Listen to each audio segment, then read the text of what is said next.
कैसे होते हुए आई है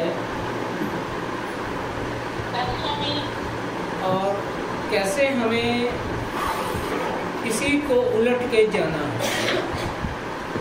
तो सारी चीज़ों को पार करना पड़ता है जो रचना में होती हुई आई हैं। तो आप जानते हैं कि त्रिकुटी भी पार करनी है, तो ब्रह्म को भी पार करना है, तो पार ब्रह्म और 10वां द्वार भी पार करना है, मानसरोवर का घाट भी पार करना है, महाशून्य भी पार करना है, तब कहीं जाके भंवर गुफा सत्य देश मिलता है। तो जिसे पार करना है अगर उसके बारे में ही नहीं मालूम होगा तो हम पार कैसे करेंगे? सोच के तो पार नहीं करेंगे। अभ्यास में जब चेतन हमारा ऊपर उठता है तो उन सब चीज़ों को पार करता है जो रचना में है। ये सोच लेना नहीं है कि आंख बंद करिए और हम सत्य देश पहुंच गए। जैसे बाबूजी महाराज कहते हैं कि दाल भात नहीं है कि घोला और खा गए। तो ये गंभीर विषय है, इसका हमें अनुभव करना होता है। ये नहीं कि खाली धुन सुनाई दे गई तो सतलोक पहुंच जाएंगे, या रास्ते में अभी ये शब्द खुलेगा फिर वो सुनाई देगा फिर वो सुनाई देगा और हम सतलोक पहुंच जाएंगे। ऐसा बिल्कुल नहीं होता है। बाहोश सूरत इस यात्रा को करती है, हर एक चीज को देखते, सुनते, समझते, महसूस करते और उसमें से गुजर के पहुंचती है। तो ये गंभीर विषय है। ऐसा नहीं है कि हमने सोच लिया और हो गया। थोड़ा सा ये तकनीकी है, टेक्निकल है, क्योंकि जब इसे आप समझने की कोशिश करेंगे तो बहुत आसान भी नहीं है, थोड़ा दिमाग पे जोर पड़ेगा। और मैं चाहता हूं कि आप अपने दिमागों पे जोर डालें। राधा स्वामी मत का मतलब ये नहीं है कि 4 शब्द गालिए, वचन बाबूजी महाराज पढ़ लिया या वचन स्वामी जी महाराज पढ़ लिया और हमारा उद्धार हो जाएगा। बिल्कुल नहीं होगा। हजूर महाराज का वचन है, सत्संग करत बहुत दिन बीते, अब तो छोड़ पुरानी बात। यानी सत्संग से पढ़ने सुनने से किसी का उद्धार नहीं होता है, सत्संग करने से होता है। जो लोग सोचते हैं कि हम सत्संग सुनेंगे तो हमारे कर्म कट जाएंगे, सत्संग सुनने से किसी के भी कर्म नहीं कटते हैं, बल्कि कर्म चढ़ जाते हैं। अगर खाली सत्संग सुना तो कर्म चढ़ाया, एक कर्म नहीं कटेगा। सत्संग का जो कर्म है वो कर्म करने से कर्म कटता है। सत्संग में जो वचन सुना और उस पर अमल नहीं किया तो आपके ऊपर वचन का कर्म चढ़ गया।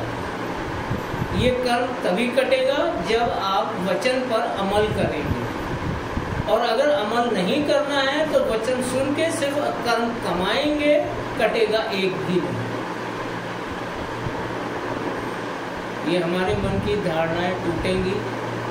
जो भी हम आज तक सोचते आए हैं उस पर चोट पड़ेगी, मन को धक्का लगेगा, झटका लगेगा, दुख होगा कि हम क्या कर रहे थे इतने दिनों तक, या इतने दिनों तक हमने जो किया सब बेकार था।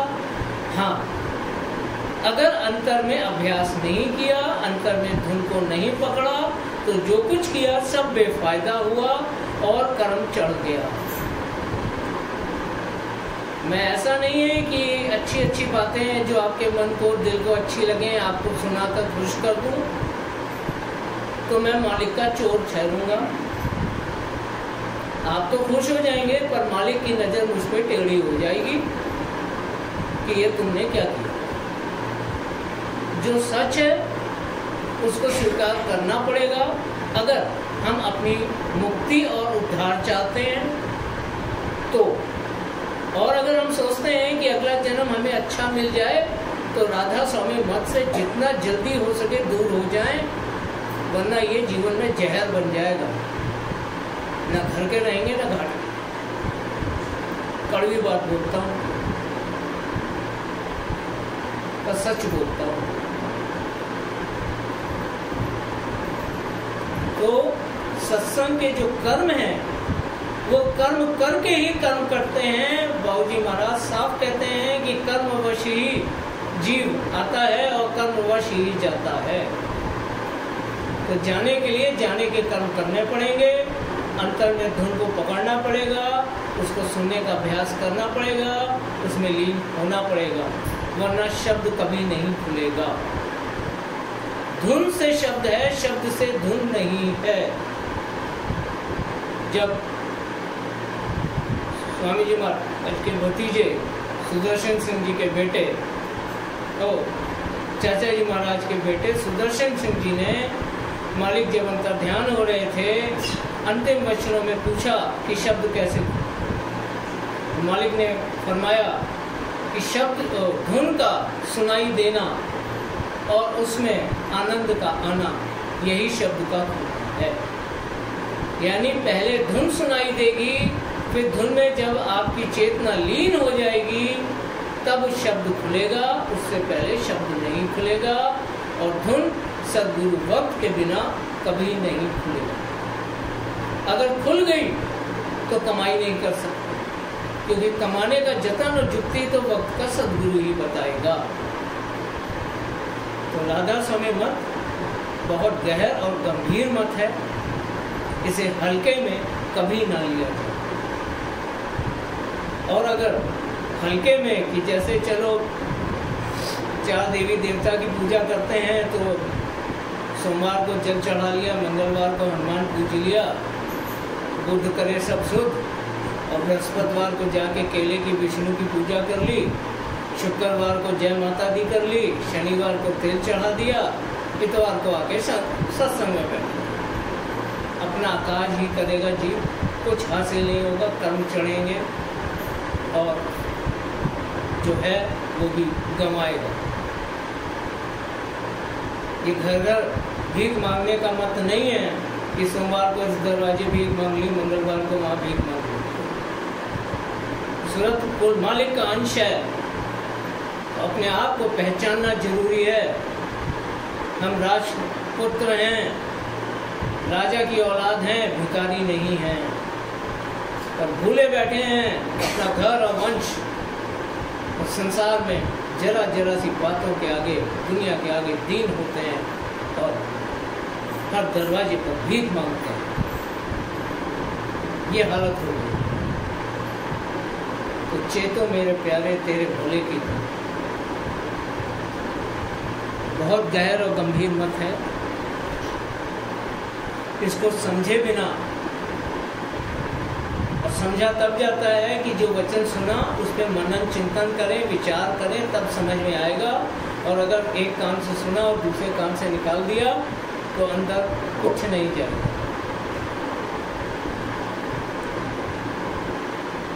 सूरत जिन मुकामों, जिन घाटों, जिन मंडलों को पार करके उतर कर आई है पिंड में, उन्हीं घाटों, मुकामों और मंडलों को पार करके ही ऊंचे को जा सकती है, वरना तो पिंड में फंसी हुई है जन्म जन्म से।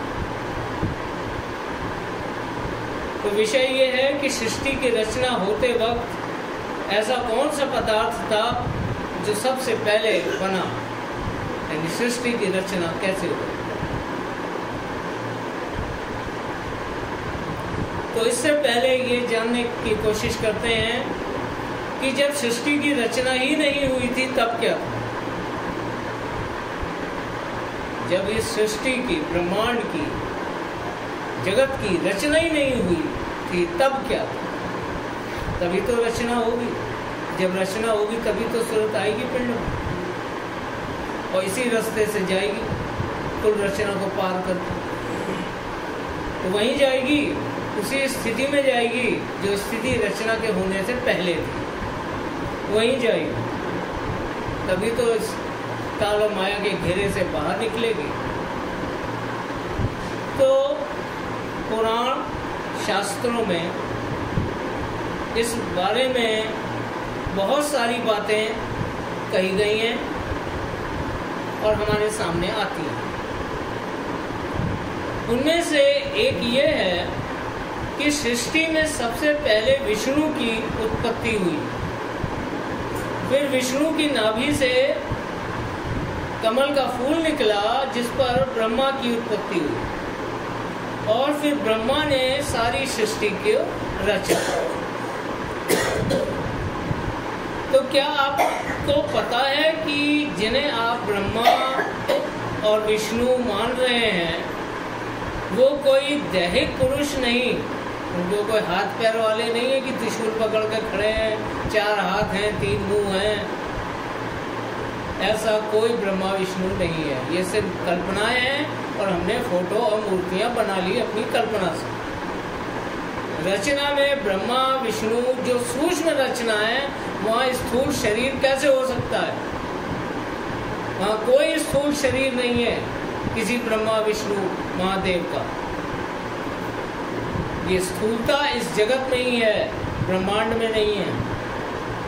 ब्रह्मांड में जो आप सूरज चांद सितारे देख रहे हैं, इसे ब्रह्मांड समझ रहे हैं, तो ये भी ब्रह्मांड का स्थूल रूप है,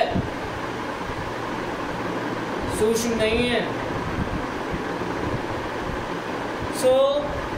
जो ये कथाएं हमें सुनाई गई कि विष्णु पैदा हुए और विष्णु की नाभि से ब्रह्मा पैदा हुए और ब्रह्मा ने सारी सृष्टि रची, तो क्या आपको पता है कि जिन्हें आप ब्रह्मा विष्णु मान रहे हैं वो कोई भी दैहिक पुरुष नहीं है, शरीर नहीं है, बल्कि ब्रह्मांड में जो उपस्थित आदि सूक्ष्म कण या पदार्थ ही हैं। उन पदार्थों के जो गुण हैं उन्हें ही हम ब्रह्मा विष्णु और महेश कहते हैं। और ये 3 गुण हैं। सात्विक गुण को हम ब्रह्मा कहते हैं, तामस गुण को हम शिव कहते हैं और राजस गुण को हम विष्णु कहते हैं। ये गुण हैं, ये सामर्थ्य हैं, ये ताकतें हैं, कोई शरीर नहीं है 3 मुंह 4 हाथ वाला। ये सिर्फ कल्पनाएं हैं कि अगर उसके ऐसे गुण हैं तो वो ऐसा दिखता होगा। जैसे हमको किसी ने कहा कि भाई वो बड़ा गोरा है, तो हमने उसकी तस्वीर बनाई गोरी गोरी। फिर किसी ने कहा बड़ी तीखी नाक है, तो हमने नाक तीखी बना दी। तो बड़ी बड़ी आंखें हैं, तो हमने बड़ी बड़ी आंखें बना दी। तो ये सब हमारी कल्पनाएं हैं। अगर आप शिव की तस्वीरें और पोस्टर देखेंगे तो जो उत्तराखंड में शिव की तस्वीर और फोटो है उसमें शक्ल कुछ और है। नागालैंड मिजोरम की तरफ जो शिवराय बोलते हैं उनको, शिव को शिवराय, तो उसकी जो तस्वीर बनाते हैं वो चीनी जापानी स्टाइल की होती है। जो बंगाल में बनेगी तस्वीरें वो बंगाली फीचर की होंगी। तो इस तरीके से जैसी जिसकी कल्पना वैसी वो तस्वीर बना लेता है, और तस्वीरें सब झूठ है, कल्पना। वास्तव में न ब्रह्मा न विष्णु न महेश कोई शरीर नहीं है, गुण है। तो तामस, सात्विक और राजस ये 3 गुण हैं। यानी जो आदि सूक्ष्म कण और पदार्थ हैं उन्हीं को हम ब्रह्मा विष्णु महेश कहते हैं। इसीलिए कहा था थोड़ा सा टेक्निकल है। तो आइए जानने का प्रयास करते हैं कि सृष्टि निर्माण की प्रक्रिया में सबसे पहले किस पदार्थ की उत्पत्ति हुई। कौन सा पदार्थ हुआ? सृष्टि की शुरुआत में सारा ब्रह्मांड अपनी प्रारंभिक यानी बिल्कुल शुरुआती अवस्था में था, जिसे फंडामेंटल स्टेट यानी प्रकृति में समान रूप से समाया हुआ था। प्रकृति में समान रूप से समाया हुआ। ये प्रकृति में समान रूप से समाने का क्या अर्थ होता है? ये एक ऐसा पदार्थ है जिसमें अनंत अंधकार है। अनंत अंधकार,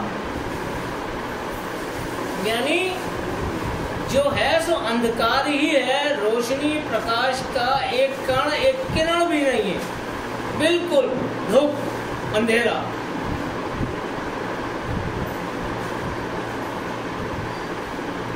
इसमें प्रकाश का एक फोटॉन, प्रकाश का जो कण होता है, एक कण, उसको फोटॉन कहते हैं। यानी प्रकाश की किरण तो छोड़िए, एक कण भी नहीं है, ऐसा अंधकार है। कोई भी उसमें तरंग नहीं है, शांत, इसमें कोई लहर भी नहीं है, और इसका कोई भार भी नहीं है, वजन भी नहीं है, ग्राम मिलीग्राम माइक्रोग्राम वजन भी नहीं है, ना ही इसमें कोई गति है, हिलता भी नहीं है कि इधर से उधर हिल गया, हलचल भी नहीं है।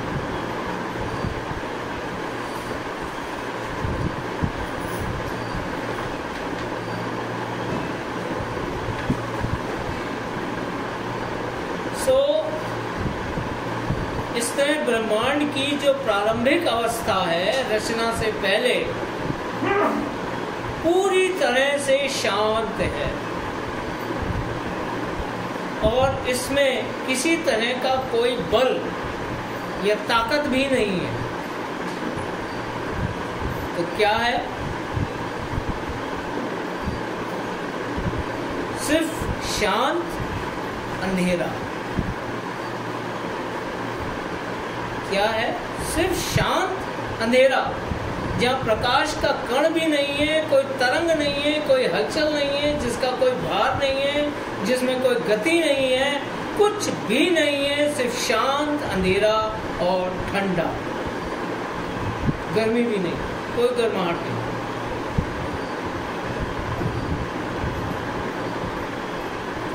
कोई उसमें ताकत या बल भी नहीं है कि हिल भी सके, कोई स्पंदन हो, कोई तरंग उठे, कुछ। तो कल्पना कीजिए, शांत ठंडा अंधेरा, यही मोक्ष की अवस्था है। यही मोक्ष की अवस्था है।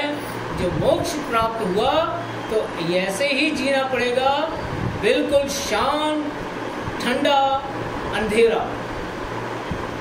फ्रीज हो जाएंगे, क्योंकि अब ब्रह्मांड की रचना के पहले की अवस्था में पहुंचना ही मोक्ष है, जहां से कोई इस युग में जन्म ना हो। तो कितने दिन रह सकते हैं यहाँ, बताइए? ना कुछ कर सकते हैं, ना हिल सकते हैं, जहाँ है एक जगह जड़, अंधेरा, ठंडा और शांत, ना कोई आवाज, ना कोई रोशनी, ना कोई प्रकाश। ये है मोक्ष। कितने दिन रहना चाहेंगे यहाँ पे? होने के बाद मोक्ष जब होता है, जब मोक्ष प्राप्त युग में हुआ, सतयुग में हुआ है, द्वापर में, जिस भी युग में हुआ, तो फिर वो युग आएगा जब तक सतयुग दोबारा नहीं आएगा, उसी अवस्था में रहना पड़ेगा। तो उस अवस्था में आप कितने दिन रह सकते हैं ये बताइए? युग की तो छोड़ दीजिए, 10 मिनट रह पाएंगे?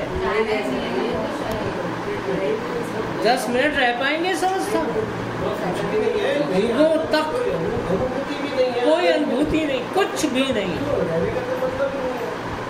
और यही है मोक्ष।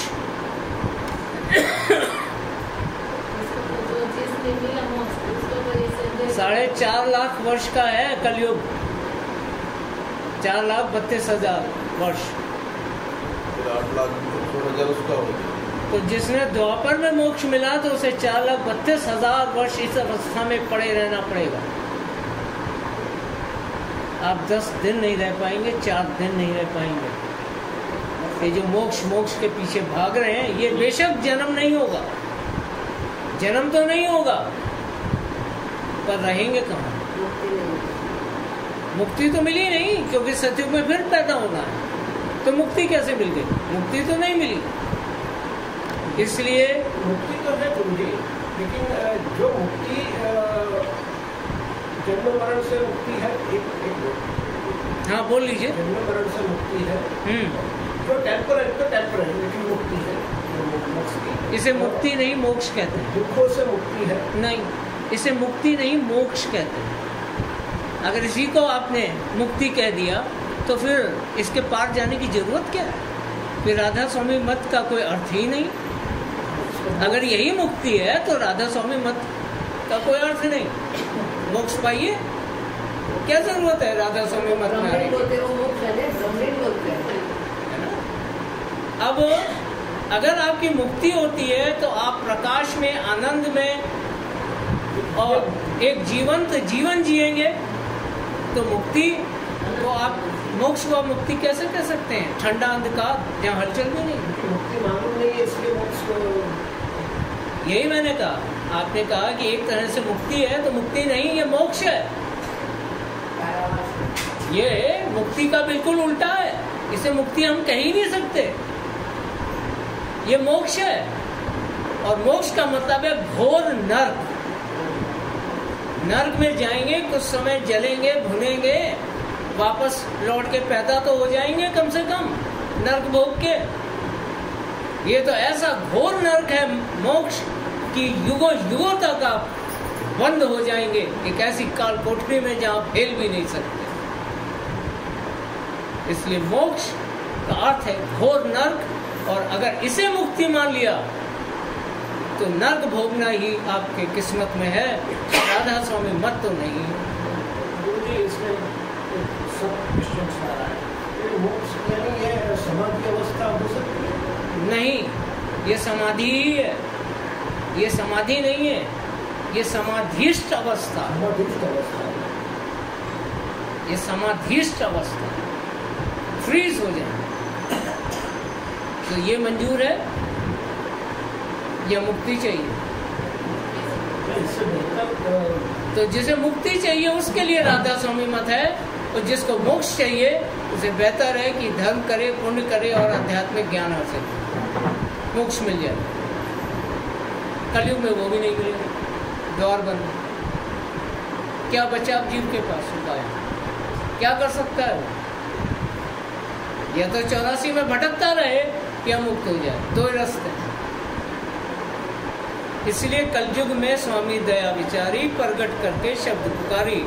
अगर यही मुक्ति है तो फिर स्वामी जी महाराज को आने और शब्द का भेद बोलने की जरूरत ही क्या थी? तो आपका ये विचार बिल्कुल गलत है कि ये भी एक तरह की मुक्ति है। मुक्ति शब्द बोलना ही गलत है।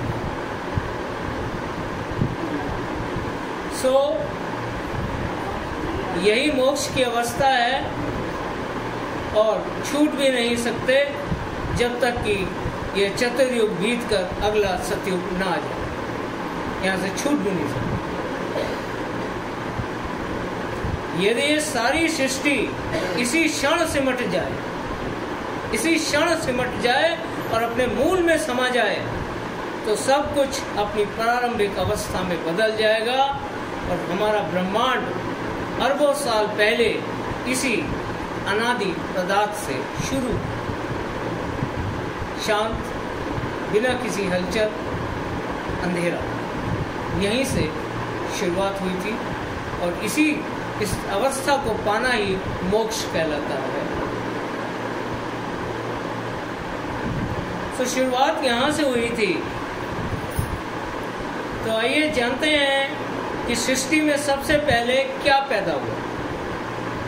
शांत था, अंधेरा था, कुछ नहीं था, न गति थी न भार था, सिवाय एक ठंडा अंधेरा शांत। तो वो क्या था जो सबसे पहले पैदा हुआ?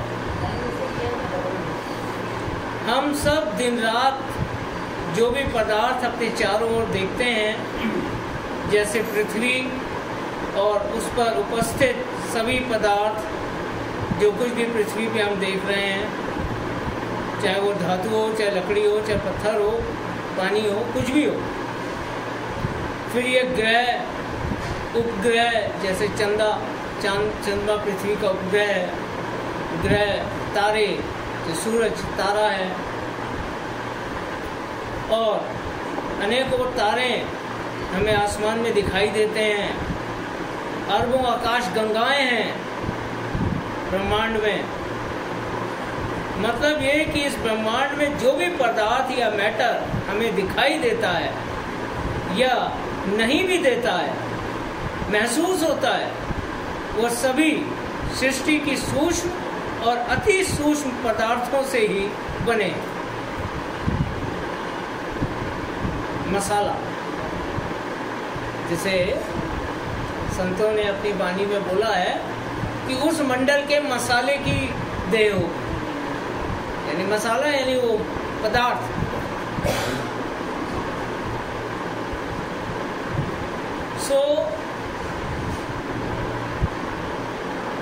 ये सभी सृष्टि के सूक्ष्म और अति सूक्ष्म पदार्थ से ही बने हैं। इन्हीं अति सूक्ष्म पदार्थों को ही महतत्व कहा गया है। महतत्व कहा गया है, महातत्व भी कहा गया, तन मात्रा भी कहा गया। कि महातत्व किससे बना? तन मात्रा से। तो महातत्व सूक्ष्म है और तन मात्रा अति सूक्ष्म है। तो ये सब कुछ जो बना है, दिख रहा है, सब इसी से बना है। ये महतत्व सभी सूक्ष्म और अति सूक्ष्म पदार्थों का एक ऐसा मूल पदार्थ है जो कि ब्रह्मांड की आरंभिक अवस्था में सबसे पहले उत्पन्न हुआ, फिर इसी से सब उत्पन्न हुआ। इसी महतत्व को ग्रंथों में विष्णु कहा गया। यह है विष्णु, जिससे ब्रह्मा हुए और ब्रह्मा ने आगे रचना। विष्णु की नाभि से ब्रह्मा हुए और ब्रह्मा ने सृष्टि रची। तो जो कुछ भी है सृष्टि, उसका मूल पदार्थ यही है जिसे विष्णु कहा गया है शास्त्रों में, हमारे वेद ग्रंथों और पुराणों में।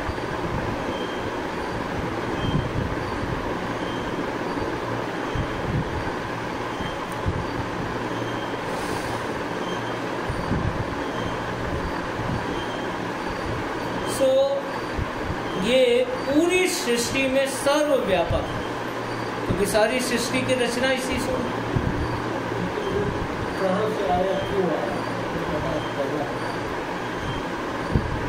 वो भी। पहले ये समझिए कि किससे क्या हुआ, फिर पूछेंगे कि वो कहाँ से। तो अभी सृष्टि की चूंकि रचना बताई जा रही है, इसलिए महत्व से स्टार्ट ले।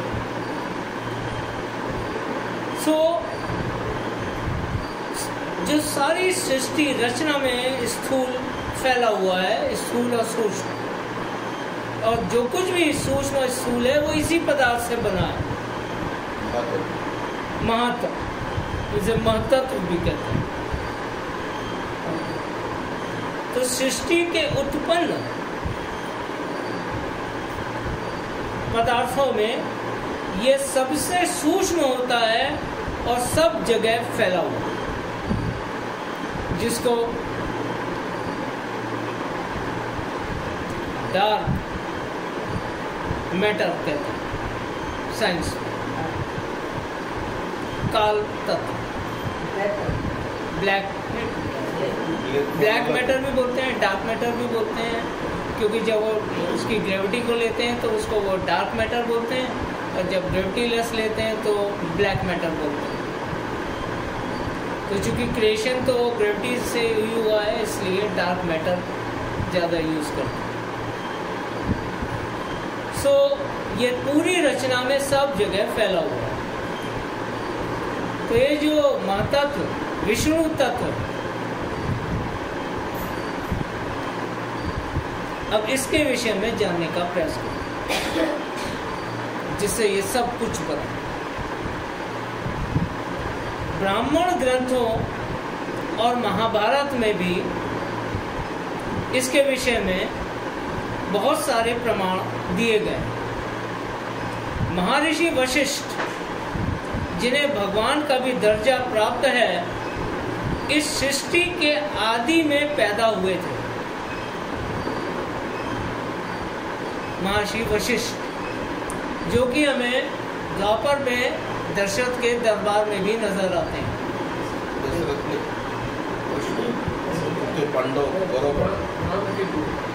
राम के गुरु वशिष्ठ, जो कि हमें द्वापर में भी नजर आते हैं और महाभारत में भी नजर आते हैं। वो टाइटल, यानी ऋषि वशिष्ठ का जो ज्ञान उनके शिष्यों ने पाया और आगे बढ़ाया, वो सभी वशिष्ठ कहलाते। जैसे डार्विन की थ्योरी, अब डार्विन की थ्योरी अगर मिस्टर पांडे पढ़ा रहे हैं तो मिस्टर पांडे डार्विन कहला रहे हैं, क्योंकि वो उसको आगे बढ़ा रहे हैं। जैसे व्यास गद्दी, व्यास गद्दी का जो पीठाधीश होता है वो व्यास कहलाता है। तो व्यास के बाद जितने ग्रंथ लिखे गए वो भी व्यास के ही नाम से लिखे गए, लिखने वाले व्यास नहीं है, लेकिन जो कि व्यास गद्दी उस पद पे वो आसीन है, इसलिए वो व्यास कहलाता है। इसी तरह वशिष्ठ, तो वशिष्ठ जो हैं वो सृष्टि के आदि में हुए हैं, यानी जब सृष्टि की रचना हो रही थी उस रचना का पार्ट है, सतयुग से भी पहले, जिन्हें भगवान का दर्जा दिया गया है। इस सृष्टि के आदि में पैदा हुए, स्टार्टिंग में जब रचना हो रही थी तब वशिष्ठ हुए हैं। इन्होंने महतत्व को एकाक्षर कहा, एकाक्षर यानी एक अक्षर है। दरअसल यह प्रकृति अनंत अक्षरों का अव्यक्त रूप है। प्रकृति अनेक अक्षरों का अव्यक्त रूप, यानी अनेक अक्षर तो हैं, समाहित हैं प्रकृति में, व्यक्त नहीं। फिर जब रचना होती है तो अलग अलग रूपों में व्यक्त हो। इसी से आगे सुर बने, स्वर बना, नाद बने, इन्हीं अक्षर। तो ये जो इन्हें एकाक्षर बोला है प्रकृति में, क्योंकि सभी समाये हुए सारे अक्षर।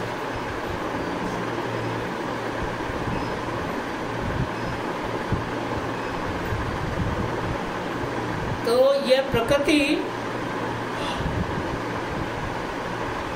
जो हमें नेचर दिखता है, अनंत अक्षरों का अव्यक्त रूप है, उसे हम प्रकृति कहते हैं, जो अलग अलग रूपों में व्यक्त होते हैं। हर अक्षर अपने में चेतना की एक इकाई है, एक यूनिट है हर अक्षर। अब आप उसे आत्मा भी कह सकते हैं, एक यूनिट है।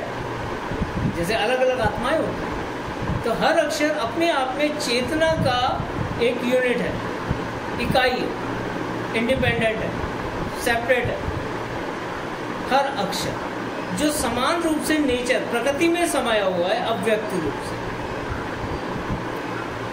तो ये अनंत अक्षर ब्रह्मांड की प्रारंभिक अवस्था में, यानी महतत्व में, प्रकृति में निष्क्रिय पड़े रहते हैं।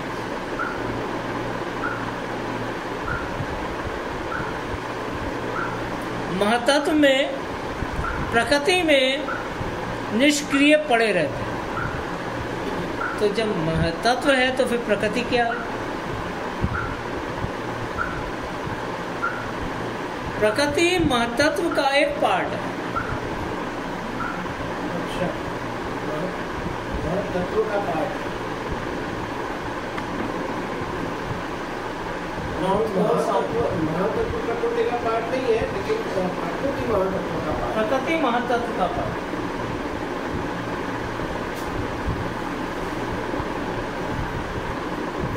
शांत, ठंडा, अंधकार, कुछ भी नहीं।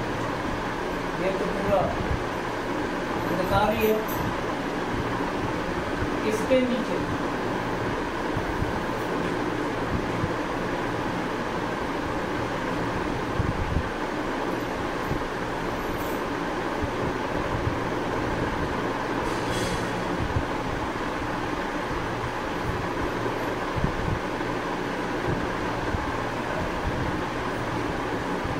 क्योंकि ये सॉलिड है, कोई स्पेस नहीं है, एक प्रकाश का कण भी नहीं है इसमें, इसलिए महातत्व, महातत्व, तत्व का मतलब मैटर, सॉलिड मैटर। ये जो इस अब यहाँ ये डाइल्यूट हो रहा है, तो जो ये अंधकार के कण है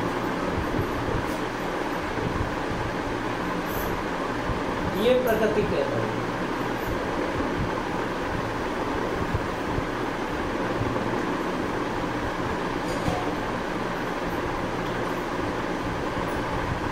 चैतन्य कौन? प्रकृति। जैसे अगम में जो प्रकार चैतन्य समा सकता था समाया और बाकी पीछे छूट गया, इसका घेरा बंधा तो ये अलग कहलाया, ये अगम, ये अलग, और जो नीचे छूट गया इससे भी कम न्यून चैतन्य, ये सत कहलाया। और ये तीनों ही रूहानी रचना या ध्यानदेश है, यानी एक यूनिट है। महत्व भी एक यूनिट है जिसका पार्ट है प्रकृति।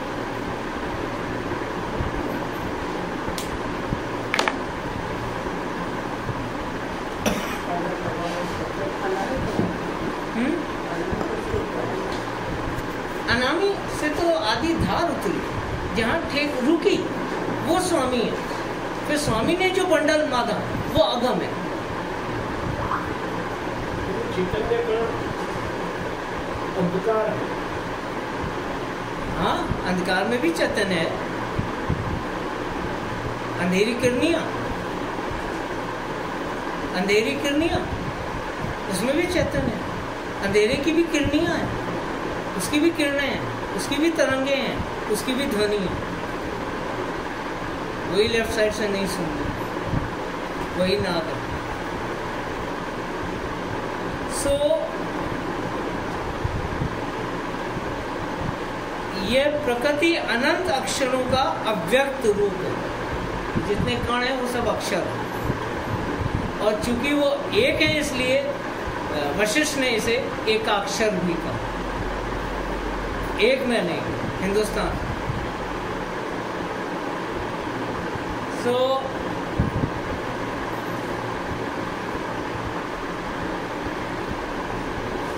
हर अक्षर अपने में चेतना की एक इकाई है। तो राधा स्वामी मत की डॉक्ट्रिन ये वेदों में तो नहीं मिलेगा। ये जो अभी बोला वो वेदों में मिला, पर राधा स्वामी मत क्या बताता है कि हर कण में चेतन आया कहां से, ये वेद नहीं बताता। ये वो चेतन है जो नीचे बिखर गया था, जिसको वापस लाने के लिए नीचे की सारी रचना करी गई कि ये चैतन्य लौट के सत्य देश आ जाए। और यही वो चैतन्य है जो निरंजन में मिला था, लेकिन इतना नहीं था कि वो खुद रचना कर पाता। फिर उसके लिए एक धार उतारी गई, उससे ये सारा चैतन्य उस धार पे सिमटा, और हम सब के भीतर मौजूद आत्मा वही है। हम सब वही सुनते हैं जो इस महत्व के कण। पावर है, चैतन्य पावर है, चैतन्य है, लेकिन हलचल नहीं, स्पंदन नहीं।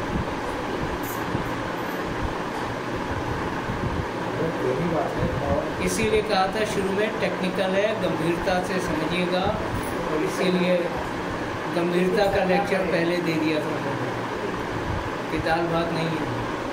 ये 4 शब्द गा के कोई सतलोक नहीं पहुँचेगा, ये सब पार करके पहुँचेगा। अभी तो शुरुआत बताइए, नीचे तो पूरी रचना पड़ी है। सो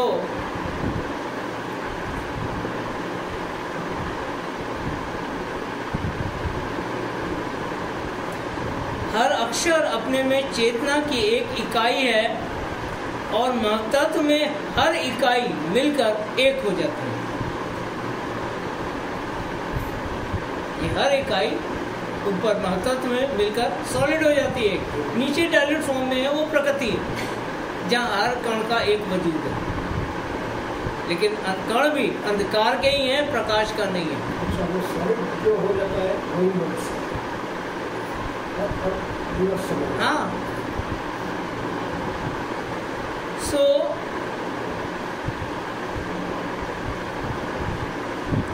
ये अनंत अक्षर ब्रह्मांड की प्रारंभिक अवस्था में प्रकृति में निष्क्रिय पड़े रहते हैं। निष्क्रिय यानी कोई बल नहीं, कोई ताकत नहीं, कोई स्पंदन नहीं, कोई तरंग नहीं, कोई हलचल। ये निष्क्रिय पड़े रहते हैं, यानी डेड। फिर जब सृष्टि का निर्माण शुरू होता है तब यही अक्षर स्पंदित या वाइब्रेट होना शुरू हो जाता है।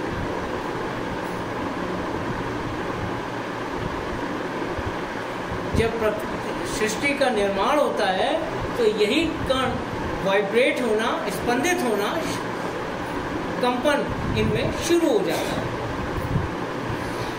ये वेद बताओ तो कंपन कैसे शुरू होता है?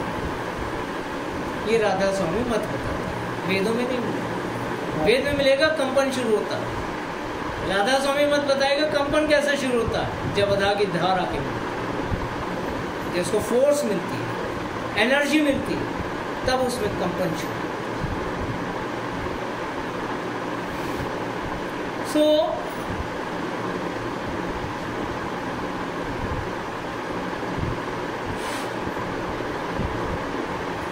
जब सृष्टि का निर्माण शुरू होता है तब यही अक्षर स्पंदित या वाइब्रेट होना शुरू हो जाते हैं और इन अक्षरों में स्पंदन से उत्पन्न तरंगें आपस में मिलने लगती हैं, जिससे सबसे पहले महत्त्व की उत्पत्ति होती है।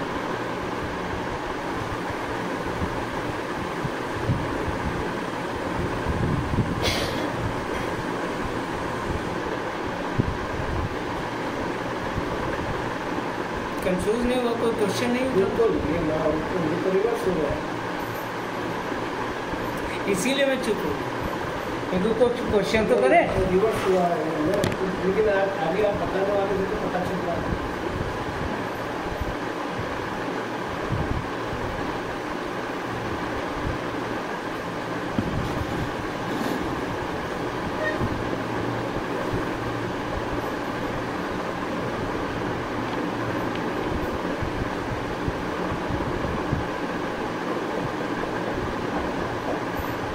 ये है कण, अलग अलग यूनिट है चेतन की। तो जब इसमें जैसे डेड बैटरी को चार्ज करने के लिए चार्ज बैटरी से जोड़ा जाता है तो वो भी चार्ज हो जाती है। जब आधा की धार के संपर्क में आते हैं तो इसमें स्पंदन शुरू हो जाता है।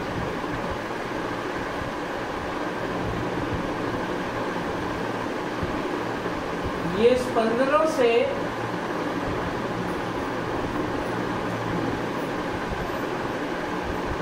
तरंग उत्पन्न। इसमें मान लीजिए इसमें भी यही हो रहा है,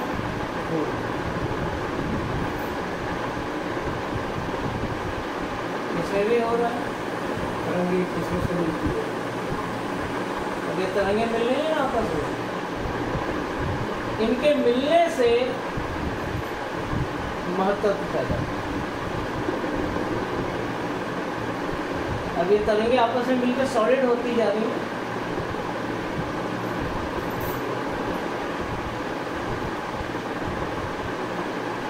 इस तरह महत्त्व की उत्पत्ति होती है। तो ये तो हमारे वेदों में हमें ज्ञान दिया गया कि सृष्टि कैसे हुई, पर ये स्पंदित कैसे हुए ये नहीं मिलता। ये राधा स्वामी मत बताता।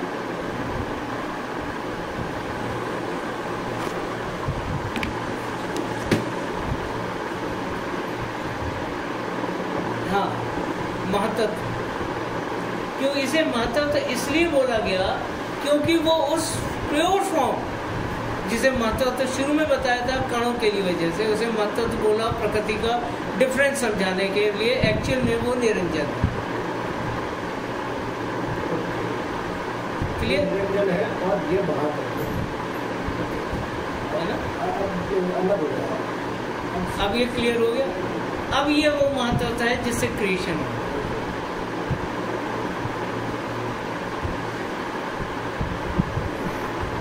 सो सबसे पहले महत्त्व की उत्पत्ति होती है। तो इस सृष्टि का निर्माण कैसे शुरू हुआ? ऐसा क्या होता है कि प्रकृति में निष्क्रिय पड़े अक्षरों में स्पंदन शुरू हो जाता है? इन प्रश्नों का उत्तर वेद या ब्राह्मण ग्रंथों में नहीं मिलेगा, पर राधा स्वामी मत, जो कि इस जगत की कुल रचना का उच्चतम विज्ञान है और ब्रह्मांड के परे की भी कुल रचनाओं की उत्पत्ति और विकास की विस्तार से व्याख्या करता है। किसकी?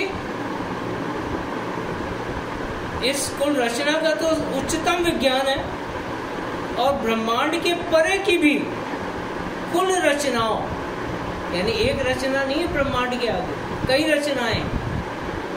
भंवर गुफा है, सतलोक है, अलग है, अगम है, कई रचना। तो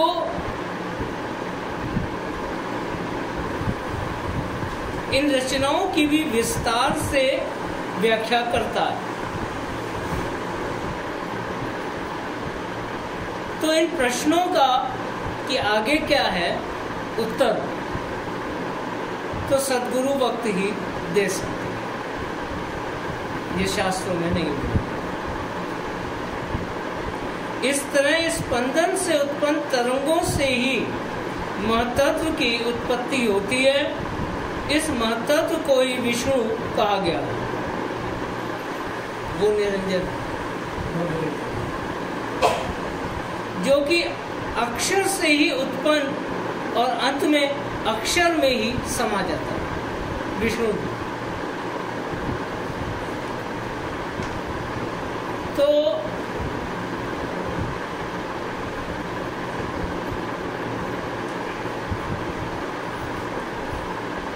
इस पदार्थ के विषय में विस्तार से जानने का प्रयास करते हैं कि ग्रंथों में इस विषय में क्या लिखा है। महर्षि वशिष्ठ ने महत्त्व को हिरण्यगर्भ कहा। इसे क्या कहा? हिरण्यगर्भ। यह मूल पदार्थ है जिससे सृष्टि के सभी पदार्थों की उत्पत्ति हुई है। क्योंकि महत्त्व ही सृष्टि के सभी पदार्थों का मूल स्रोत है, इसलिए भौतिक जगत में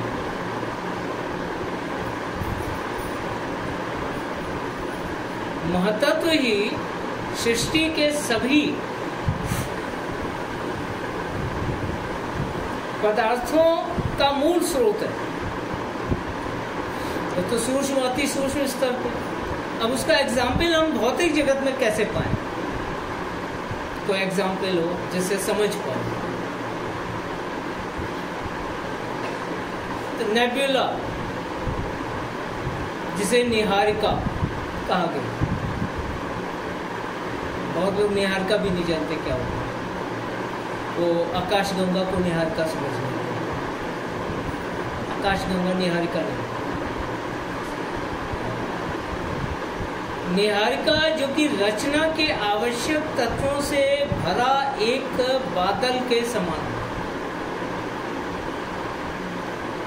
एक जीवन के रचना के आवश्यक तत्वों से भरा हुआ एक बादल होता है, उसको नेबुला या निहारिका कहते हैं। तो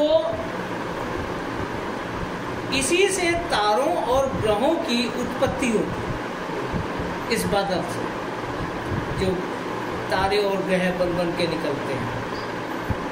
तो भौतिक दृष्टि से इसे भी मूल हिरण गर्भ की छाया के रूप में माना जा सकता है कि जैसे इस बादल में से तारे और ग्रह निकल रहे हैं, ऐसे ही रचना हो रही है।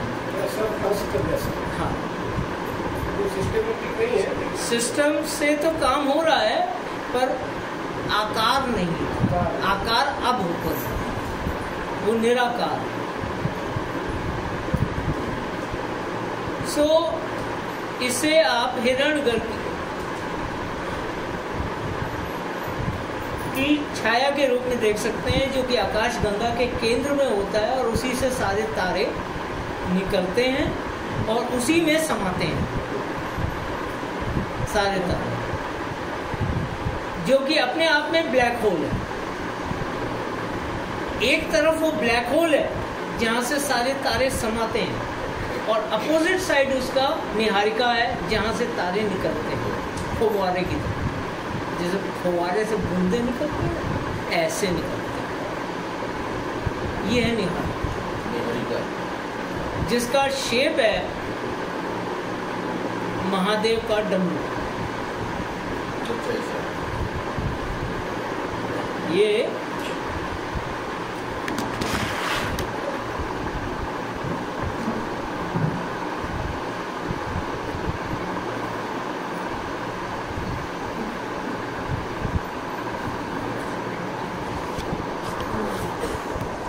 इधर से ब्लैक होल है, एंट्री हो गई है, इधर से निहारिका है। ये इसलिए शिव के हाथ में डमरू दिया गया। जब डमरू बजता है तो रचना होती है। शिव पुराण बोलता है कि शिव ने जब डमरू बजाया तो रचना हुई, स्पंदन हुआ। स्पंदन हुआ, तरंगें उठी और यहाँ से एंटर हुआ, यहाँ से निकला। ये डमरू का बजना है। अंचल दोनों साइड जब उसका तांडव, अब वो सब राधा स्वामी मत में नहीं पढ़ा गया। उसमें बाबूजी महाराज की जो बताया वो अलग, फिर इससे अलग विषय हो जाएगा ना, जो हम अभी चेंज हो जाएगा। हाँ, इसीलिए अभी तो जो सो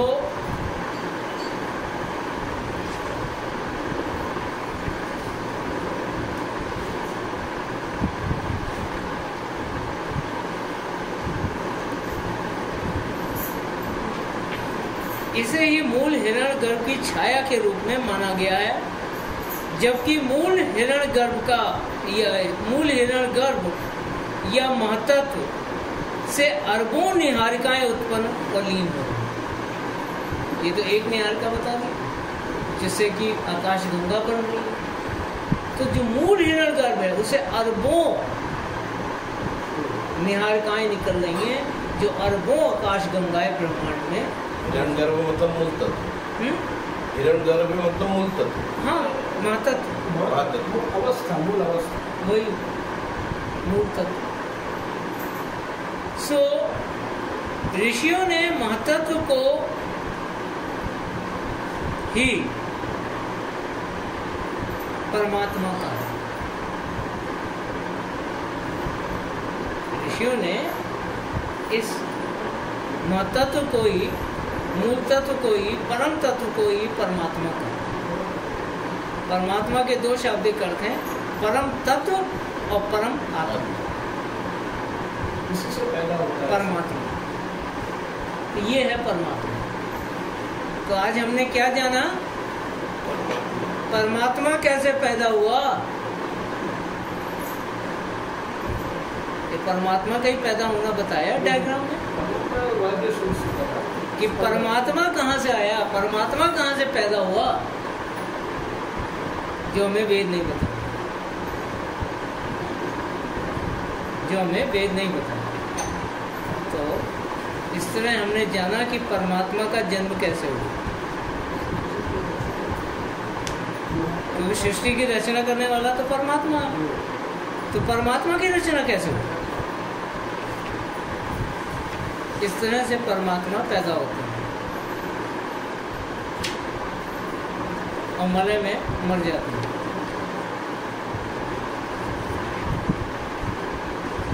जब माया का लय होता है तो महतत्व, ये भी तो माया ही है। जो अधा का अगला स्टेप है माया है। तो अधा तो वहाँ तक थी जहाँ तक स्पंदन किया। अब जब तरंगे और महतत्व बना तो माया कहलाई। तो ये है परमात्मा आदि। वशिष्ठ को भगवान का दर्जा दिया गया है। वो आदि रचना का पार्ट है। आदि रचना का पार्ट है। ऐसा शास्त्रों में कहा गया है। उसका कारण यह है कि उन्होंने इस भेद को खोला कि परमात्मा कैसे खोला। इसलिए उनको भगवान मानकर ये दर्जा दिया गया है कि आदि में वो थे, तभी तो बताया। इसलिए उनको तो ये भी तो सूक्ष्म रचना है ना, तो सूक्ष्म ही है।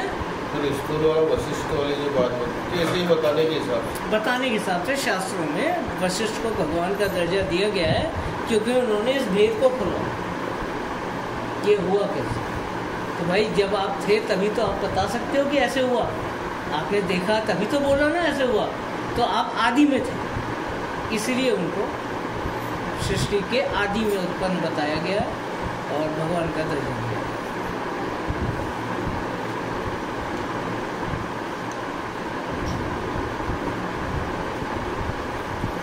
अब आप 5-10 मिनट पहले जो अभी बोला है इसको हजम कर लीजिए। इसमें अगर कोई क्वेश्चन है तो पूछ लीजिए, क्योंकि अब इसके आगे जो शुरू होगा फिर वो परमात्मा के गुण और लक्षण, कि परमात्मा क्या चीज़ है, उसके अंदर क्या क्वालिटियाँ हैं, क्यों हम उसे परमात्मा कहते हैं, क्यों वो परमात्मा है जिसका कि अंश हम आत्मा है। तो अगर अपने आप को समझना है, आत्मा को, तो परमात्मा को जानना जरूरी है। ये जो अभी जो तन्मात्रा वाली बात आई, तन्मात्रा इससे ऊपर रह जाती कि बाद में उसका क्रिएशन है। यहाँ से तन्मात्रा पैदा होती है महतत्व से। महतत्व से ना, तो अब होगा ना तन्मात्रा का, महतत्व से तन्मात्रा, महतत्व से तन्मात्रा। तन्मात्रा यानी 5 तत्वों का अति सूक्ष्म रूप। तो अभी विभक्ति होगी ना, पहले 3 गुण में विभक्त होगा, अभी 5 तत्व में विभक्त होगा, अभी 25 प्रकृतियां बनेंगी। उसके बाद यही तो सृष्टि का निर्माण।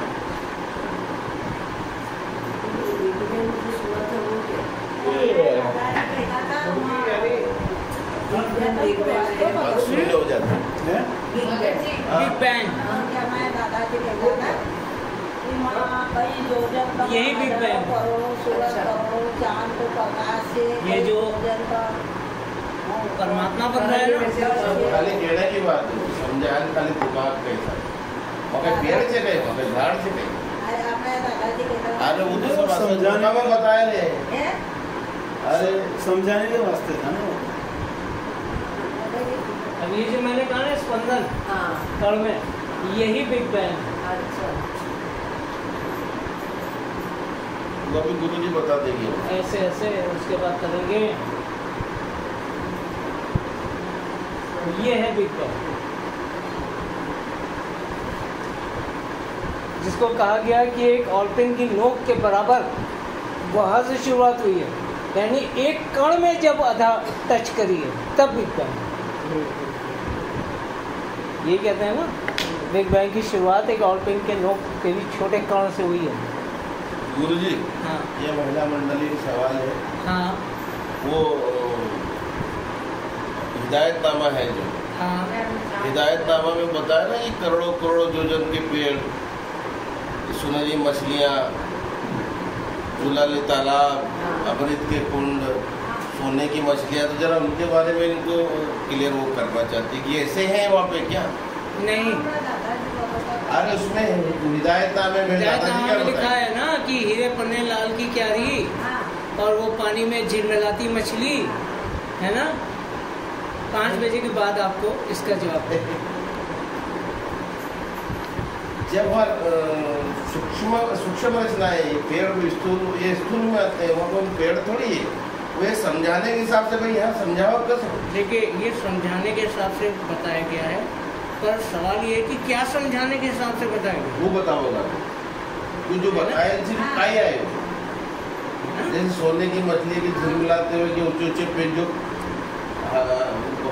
जो बताए हैं वो सैकड़ों योजन के अनंत दीप रूहानी सतलोक में जिसमें कि सूरतें वास करती हैं,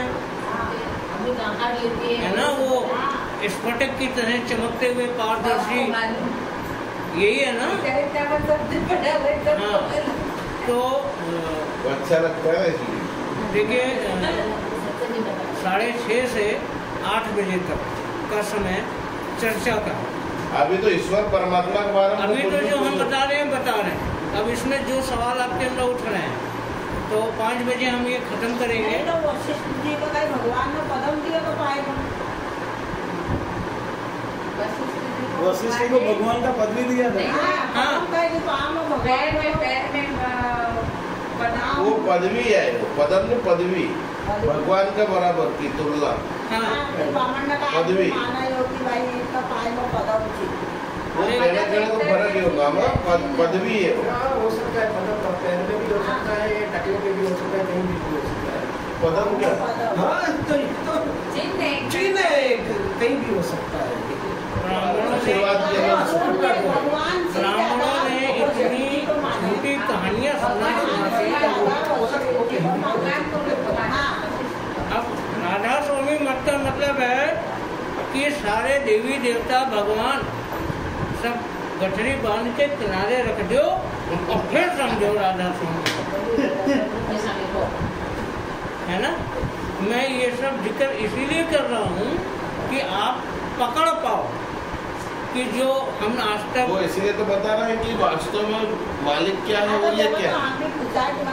हाँ, तो इसीलिए मैंने वशिष्ठ जिक्र का जिक्र किया और ये जो बताया आपको वेद मत, ये जो बनाया ये वेद बताया है, जो वेद में लिखा है कि वो स्पंदन हुआ तो मास्टर को बना, ये सब वेद में लिखा हुआ है।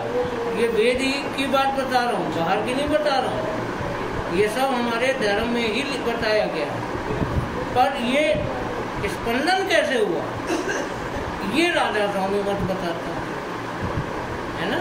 तो जब ये समझ में आएगा फिर सवाल उठेगा ना कि अच्छा चलो स्पंदन हुआ तो स्पंदन कैसे हुआ, आ जाओ राधा स्वामी मत। तो इसलिए हम नीचे से लेके चल रहे हैं, इसमें वेद भी लेके चल रहे हैं, हम मॉडर्न साइंस भी लेके चलेंगे। अब हम नीचे जाएंगे ऊपर जाएंगे? अभी तो ऊपर से नीचे टहलते रहिए, अभी जहाँ ठहर मिले वहाँ ठहर जाइएगा। अभी तो नीचे अभी तुम बताएंगे परमात्मा।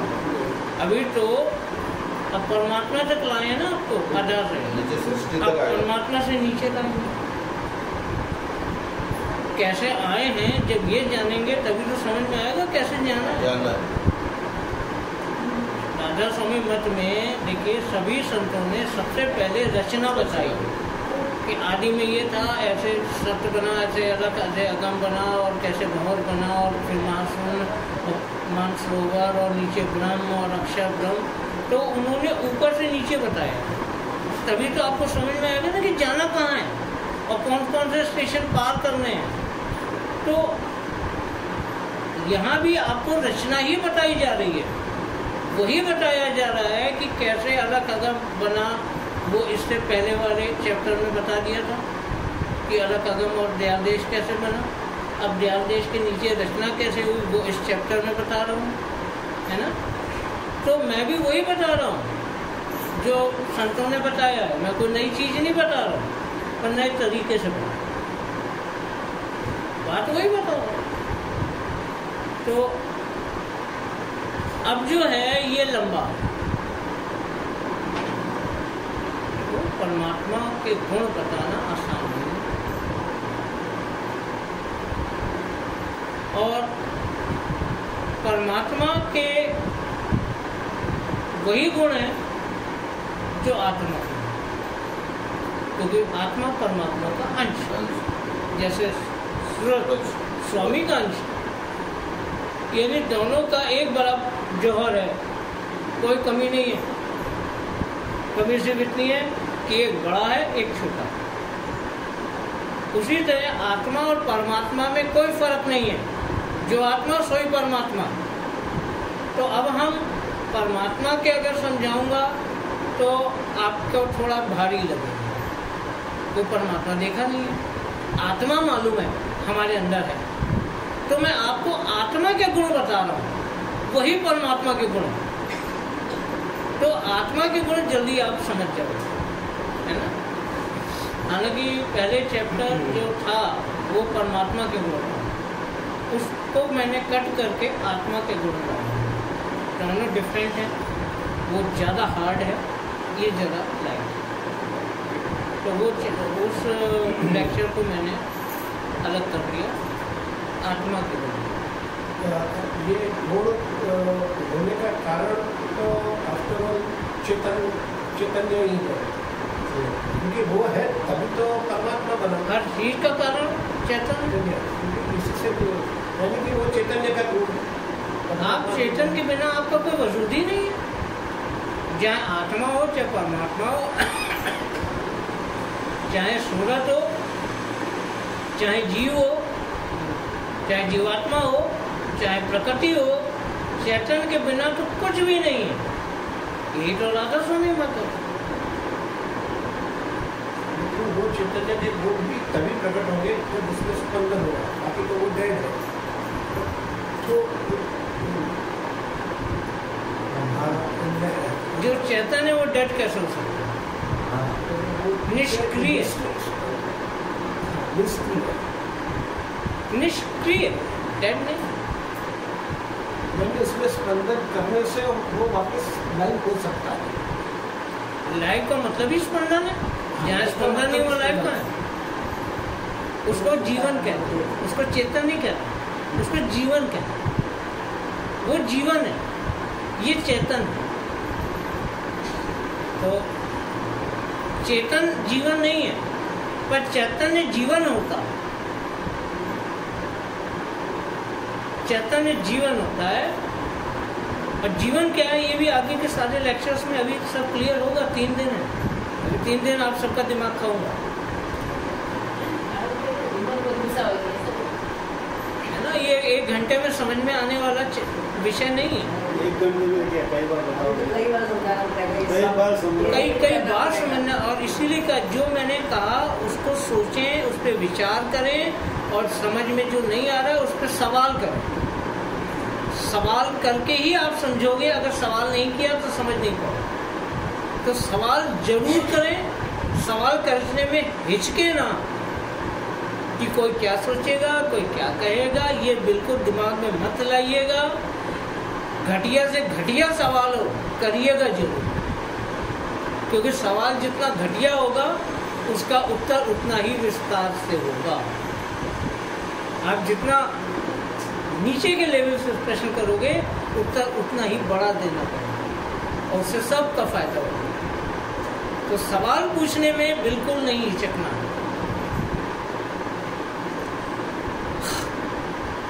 तो अभी हम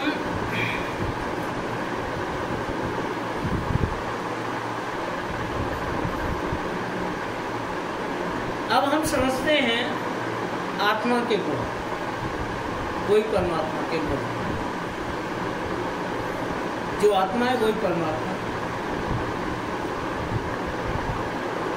तो परम पुरुष पुरंधनी समद हजूर स्वामी जी महाराज ने फरमाया है कि मैंने स्वार्थ और परमार्थ में बराबर से कदम रखा है, यानी दोनों पढ़ते हैं, बराबर से कदम रखा है। यानी स्वामी जी महाराज कुल मालिक जितने बड़े परमार्थी हैं उतने ही बड़े स्वार्थी भी हैं। अब ये ना सोचो कि मालिक में स्वार्थ कैसा, खुद कह रहे हैं बराबर से कदम रखा है, यानी अगर 100 गिनती तक परमार्थी हैं तो 100 गिनती तक स्वार्थी भी हैं। इस वचन में हम सत्संगियों के लिए एक बहुत साफ संदेश है, ऐसा उन्होंने हमारे लिए कहा है। हमको एक संदेश दिया है कि अगर जाना है परमात्मा कमा के तो जीना है। अगर जियोगे ही नहीं दुनिया में तो जाने का उपाय कैसे करें? जीना स्वार्थ है, जाना परमात्मा, यही बराबर से खत्म। गृहस्थों का मत है ये, वो नहीं कि घर बार छोड़ा और जंगल पहाड़ पे चले गए, उनके लिए नहीं है राधा स्वामी में। कई सत्संग ये सब होते हैं कि स्वामी जी महाराज था, इसीलिए दोनों में बराबर कदम रखा। हम जैसे लोगों को नहीं हो सकता, हम जैसे लोगों को तो बस परमार्थ में वो उनकी अकल की कमी है, वो उनकी अकल की कमी है। उनको कोई बताने वाला नहीं मिला और उन्होंने जानना नहीं चाहा। मैं बोल तो रहा हूँ, हमारे लिए संदेश है कि अगर जाना है तो जीना है। जीना स्वार्थ है, जाना परमात्मा। तो अगर जाना है तो जीना पड़ेगा ना, जियोगे नहीं तो जाओगे कैसे? और गृहस्थी में जीना, घर परिवार के संग जीना, ये रक्तों का मत नहीं है। जी, उनको अगर वक्त के गुरु मिलते ना समझाते, नहीं मिले तो उनको ऐसी बात कर रहे हो, इसलिए तो वो दुनिया वाला समझा रहे कि वो आप उनके हिसाब से समझाएंगे ना, वो उनके हिसाब से समझाएंगे। बताया ना अभी पिछले चैप्टर में, जैसे लोग हैं वैसे ही उन्हें गुरु मिलते हैं। दुनियादारी और पहाड़ा बता देते हैं, कुल मालिक परमात्मा। और अब आपने पहले वाला सुना है, अब इधर वाला फिर मिलान करना।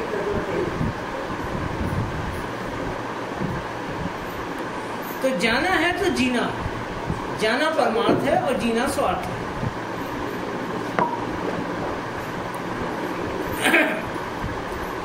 यह भी स्पष्ट है कि जीव जितने सहज रूप से जीवन को जिएगा उतने ही सहज रूप से जा भी सकते। रोते हुए जिए तो रोते हुए जाओगे। रोते हुए जाने का मतलब यह है कि जब रोते हुए जियोगे तो जाने का उपाय नहीं कर पाओगे। जितना सहज रूप से जियोगे उतना सहज रूप से जाने का उपाय कर पाओगे और चले भी जाओगे।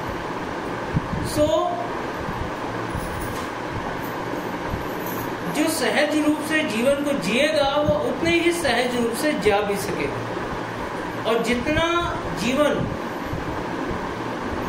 जिसका असहज हो,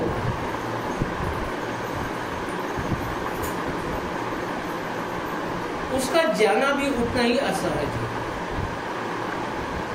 बैठे हैं, विचार आ रहे हैं, गुनावन उठे, मन एकाग्र नहीं हो रहा, चित्त एकाग्र नहीं हो रहा, तीसरे दिन में ठहराव नहीं हो रहा, आगे क्या होगा पता नहीं। ये असहजता, ये असहजता इसलिए है क्योंकि जीवन असहज है। जीवन में बहुत सारे हम फालतू की चिंताएं, मोह के बंधन, इसकी क्या होगा, उसका क्या होगा, ऐसे क्या होगा, वैसे क्या होगा, जो मन हमें भटका रहा है, यही असहजता हमारे जाने के उपाय में असहजता पैदा करती है और हमसे सुमिरन भजन नहीं बनता। तो इस मन को कंट्रोल कर लो, जीवन सहज हो जाएगा, जाना भी सहज हो। तो इस अनियमितताओं से भरे मलिन और नश्वर जगत में जीव कैसे एक सहज जीवन जी सकता?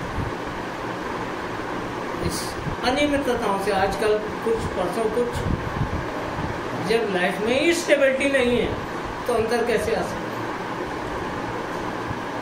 इस बात का सही उत्तर और उचित समाधान राधा स्वामी मत के मूल सिद्धांतों को जानकर और समझकर पाया जा सकता कि कैसे जिंदगी की इन मुसीबतों और चिंताओं से हम फ्री रह सकें और जाने का उपाय कर सकें। तो ये बात राधा स्वामी मत का जो सिद्धांत है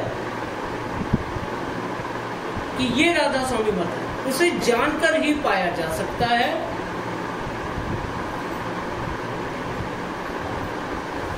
तो इस तरह राधा स्वामी मत उचित रीत से जाना ही नहीं पर जगत में जीना भी सिखाया।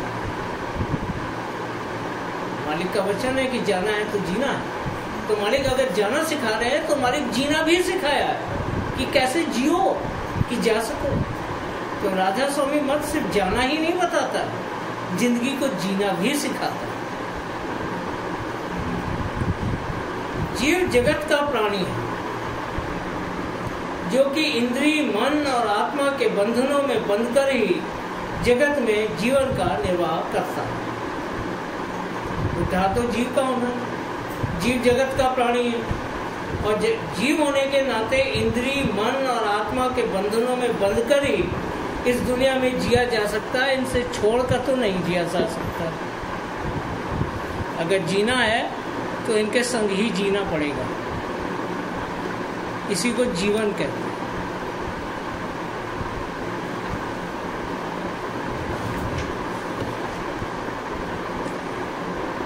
जाने का अर्थ है कि तन, मन और आत्मा के बंधनों से मुक्त होकर जिनके संग जगत में जीना है, तन, मन और आत्मा, तो जाने का मतलब है कि तन, मन और आत्मा के बंधनों से मुक्त होकर सुरत का निज घर वापसी की राह में त्रिलोकी और त्रिकुटी की त्रिगुणात्मक सत्ता, त्रिलोकी त्रिकुटी की त्रिगुणात्मक सत्ता। त्रिलोकी यानी कि आकाश, पाताल और पृथ्वी, यानी जो कुछ भी त्रिलोकी। त्रिकुटी यानी सात्विक, राजस, तामस, तीनों गुण, तीनों लोग, तीनों गुणों की जो बंधन है, जिसमें हम बंधे हुए हैं, इनकी सत्ता से, इनके बंधनों से आगे बढ़ना, ये है जाना। अगर इससे आगे बाहर नहीं निकले तो कहीं नहीं गए, जहां है वहीं पड़े रहे। तो जाने का मतलब है तन, मन और आत्मा के बंधनों से मुक्त होकर सुरत का निज घर वापसी की राह में त्रिलोकी और त्रिकुटी की इस त्रिगुणात्मक सत्ता से आगे बढ़ना। इसके लिए आत्मा की सामर्थ्य और गुणों से परिचित होना जरूरी है। तन, मन और आत्मा, तो मन और तन तो आत्मा से ही चलता है।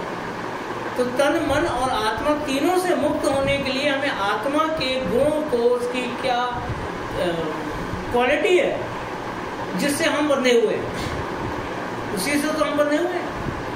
तो वो क्या क्वालिटीज हैं जिसको हमें पार करना है, वो जानना जरूरी हो जाता है कि आत्मा के गुण क्या है जिन्हें हमें पार करना है।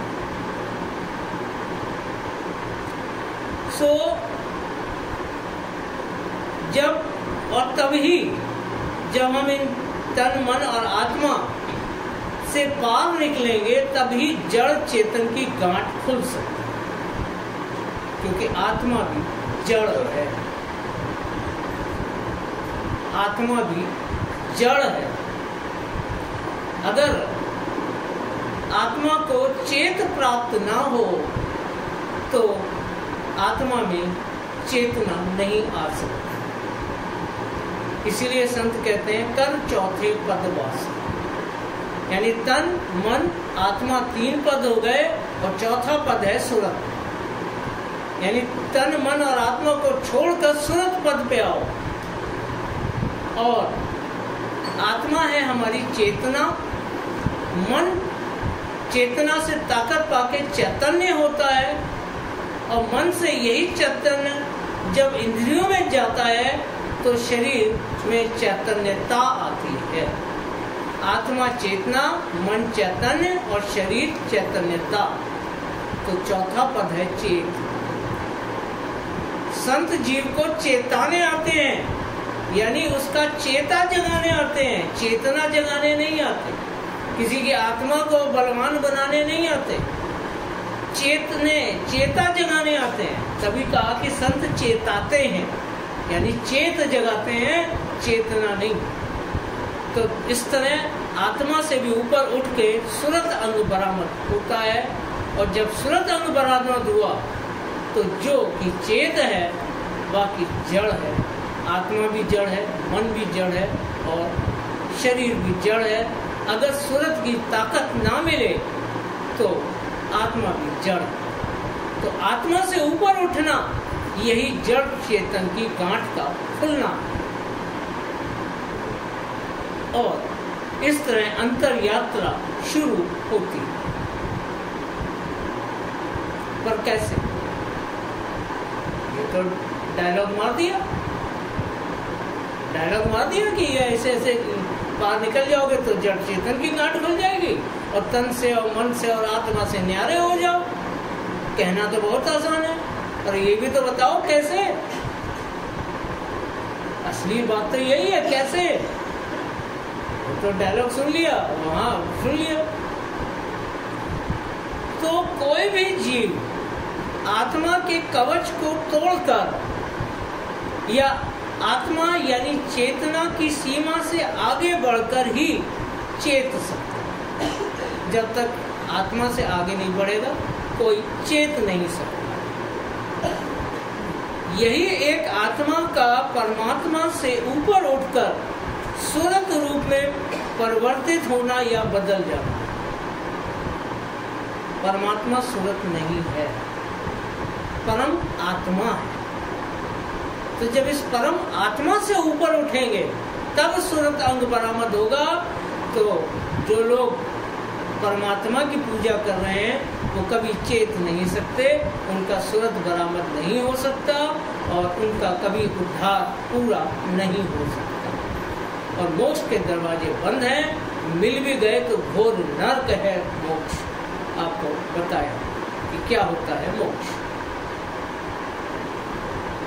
सो परमात्मा से ऊपर उठकर सूरत के रूप में परिवर्तित होना या बदल जाना ही चेतना या जीव का चेतना कहलाता है, यानी चेता जागना। इसे ही जीव का कायाकल्प होना कहा गया है। कायाकल्प होना यानी अपना वो तन है ना, मन है ना, आत्मा। काया में 3 काया है, एक कारण, एक सूक्ष्म, एक स्थूल। कारण देह यानी आत्मा, सूक्ष्म देह यानी मन और स्थूल देह यानी हमारा शरीर।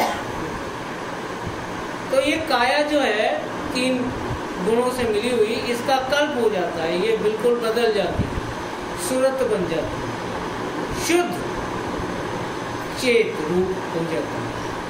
अब न चेतना है, न चेतन है, न चेतनता। तो इसे ही जीव का कायाकल्प होना कहा गया है। इसके लिए आत्मा के स्वभाव या गुणों से परिचित होना जरूरी है, तभी आप निवारण प्राप्त कर सकते हैं, यानी आत्मा से मुक्त हो सकते हैं। अभी तो आत्मा के बंधन में, यानी इनसे छूट सकते हैं, तन मन और आत्मा से छूट सकते। तो इसके लिए आत्मा के स्वभाव या उसके गुण को जानना जरूरी है। आत्मा में स्वाभाविक रूप से 7 गुण होते हैं। स्वाभाविक रूप से 7 गुण होते हैं आत्मा। इसीलिए आत्मा को सतोगुणी भी कहा गया। सतोगुणी का मतलब सात्विक गुण वाली नहीं, क्योंकि आत्मा का सात्विक भी गुण है, तामस भी आत्मा का गुण है, राजस भी आत्मा का गुण है। तो सतोगुणी का मतलब सात्विक गुण नहीं, 7 गुण। इसलिए आत्मा को सतोगुणी कहा गया। आत्मा के 7 गुण इस तरह है। पहला ज्ञान, ये आत्मा का गुण ज्ञान। दूसरा पवित्रता, तीसरा प्रेम, चौथा शांति, 5वां सुख, 6ठा आनंद, और 7वां गुण है सामर्थ्य, शक्ति। ये 7 गुण है आत्मा। तो अब हम एक एक करके 7 गुणों के बारे में जानेंगे। तो इन्हीं सभी आत्मिक गुणों को जानना और उनके महत्व को समझते हुए जीवन में अपनाना। जब तक आत्मा के गुणों को आप अपनाएंगे नहीं, उसे छोड़ कैसे देंगे?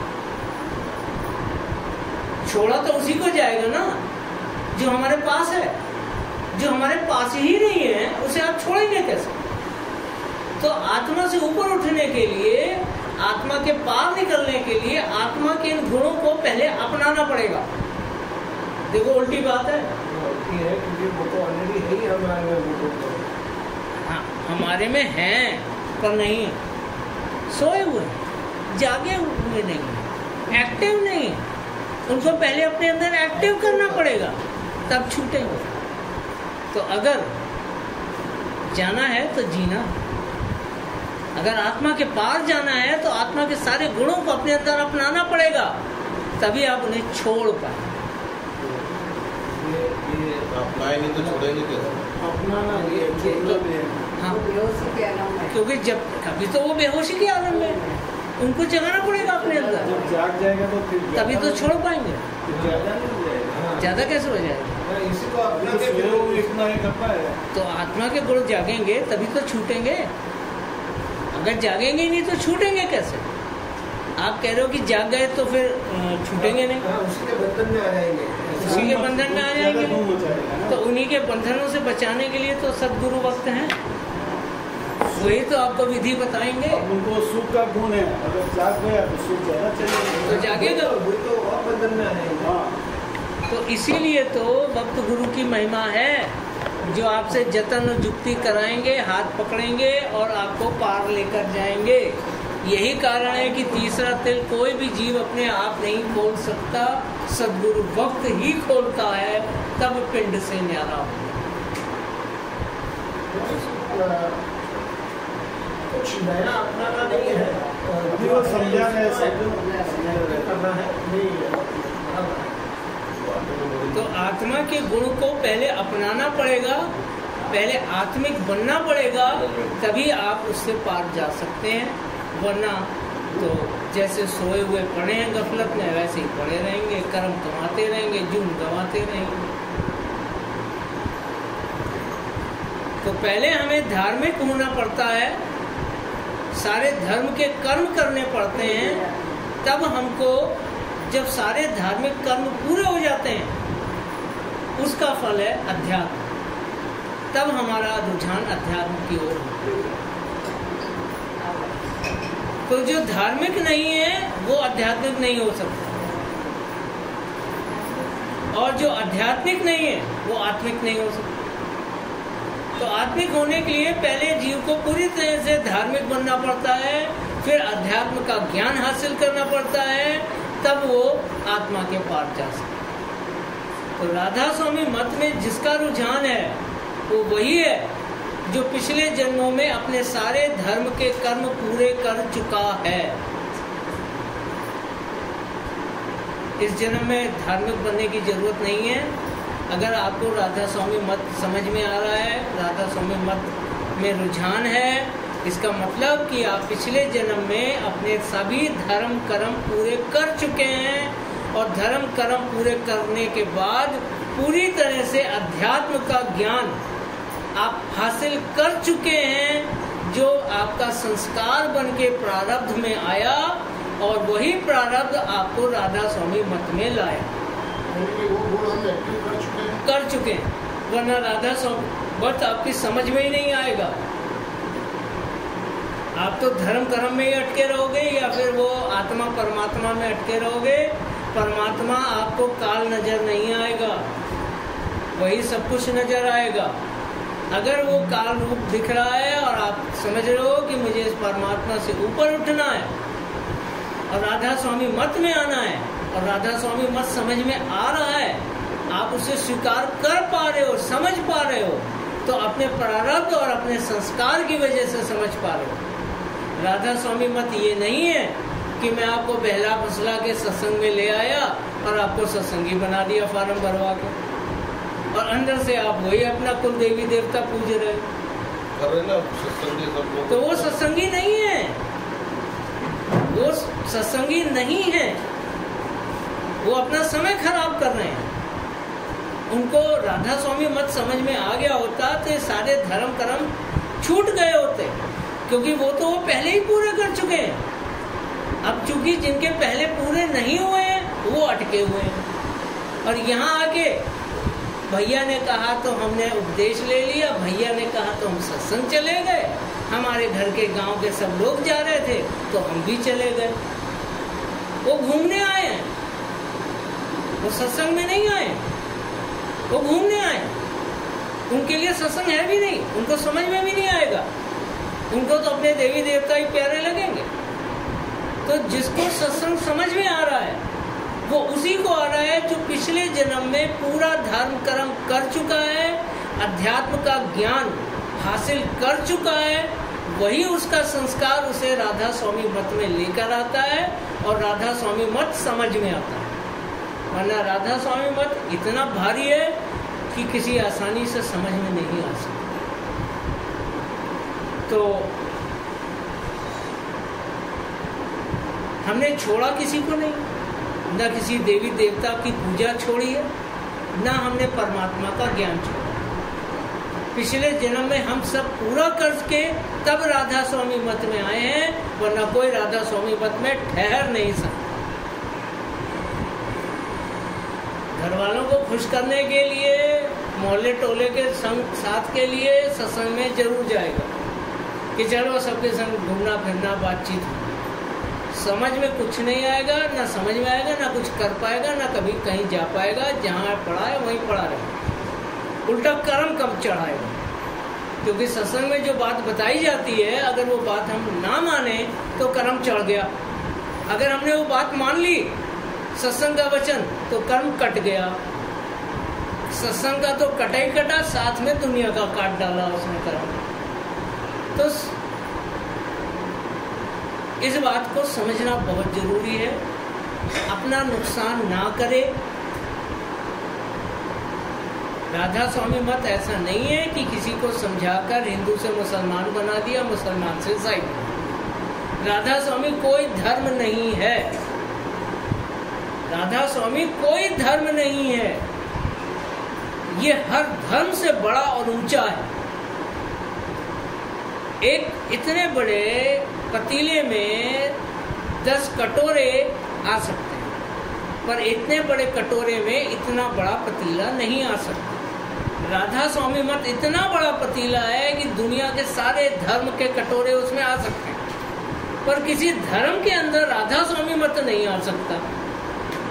तो राधा स्वामी धर्म नहीं है, ये चेतना का विज्ञान है, कुल मालिक की शिक्षाएं हैं, उस पे अमल करके तभी कोई सूरत अंग बरामद हो सकता है और मुक्त हो सकता है।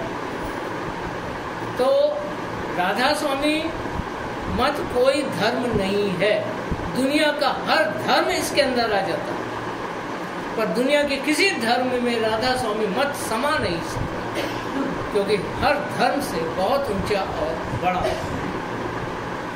तो राधा स्वामी मत का होकर ये छोटा छोटा पूजा पंडित और तीर्थ मूर्त अपने आप को धोखा देना है। मैं यही कहता हूँ सबसे, अपने आप को धोखा मत दो। अगर राधा स्वामी मत समझ में नहीं आता तो गोली मारो, मत जाओ उधर, वरना ना घर के रहोगे ना घाट के।